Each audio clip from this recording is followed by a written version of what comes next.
आज आपण सगळ्यांनी पाहिलंच असेल, ही चित्र सगळीकडे संपूर्ण महाराष्ट्रात जात आहेत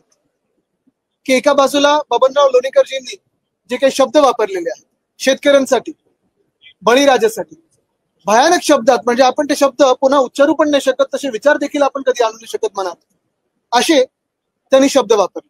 साधी सोपी गोष्ट हीच होती की आम्ही स्थगन प्रस्ताव मांडत असताना त्यांच्या वतीने कोणीतरी किंवा त्यांनी स्वतः माफी मागितली असती, शेतकऱ्यांची माफी मागितली असती, बळीराजाची माफी मागितली असती आणि विषय कदाचित तिथे संपला असता. पण ते स्थगन प्रस्ताव मांडू न देणं, त्याच्यावर आम्ही काही बोलायचंच नाही आणि जणू काही सरकार आणि पूर्णपणे भाजप बबनराव लोणीकरांनी जे काही वक्तव्य केलं यांच्याशी सहमत आहे किंवा त्यांचंच अधिकृत ही लाईन आहे असं समज केल्याने आम्ही आंदोलन हाऊसमध्ये सुरू केलं आणि त्यानंतर आपण पाहतोय नाना पाटोळेजी यांना आज 1 दिवसासाठी सस्पेंड केलेलं, निलंबित केलेलं. सगळ्यात धक्कादायक गोष्ट ही आहे की महाराष्ट्राच्या विधान भवनात निलंबन होणं, कदाचित आधी वेगळं वागळं कोणी वागलं असेल त्याच्यामुळे निलंबित झाले असतील, पण पहिल्यांदा कदाचित असं होत आहे की शेतकऱ्यांचा आवाज उठवण्यासाठी,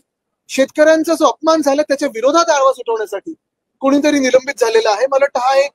भयानक पायंडा आपण पाडलेला आहे. दुर्दैव ह्या महाराष्ट्राचं असं आहे की एक सरकार आमच्या डोक्यावर जे बसलेलं आहे ते सरकार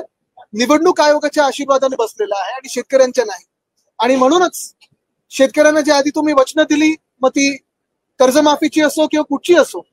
ती न पाळता, त्यांचा अपमान करता तुम्हाला सत्ताधारी बाकांवर बसता येतं, हे आज निवडणूक आयोगाच्या आशीर्वादाने भाजपने दाखवलेलं आहे. आणि तसंच आज नाना पाटोळे साहेबांचं जे निलंबन झालेलं आहे ते दुर्दैवी आहे आणि त्याचा आम्ही निषेध म्हणून आज 1 दिवस बहिष्कार टाकलेला आहे.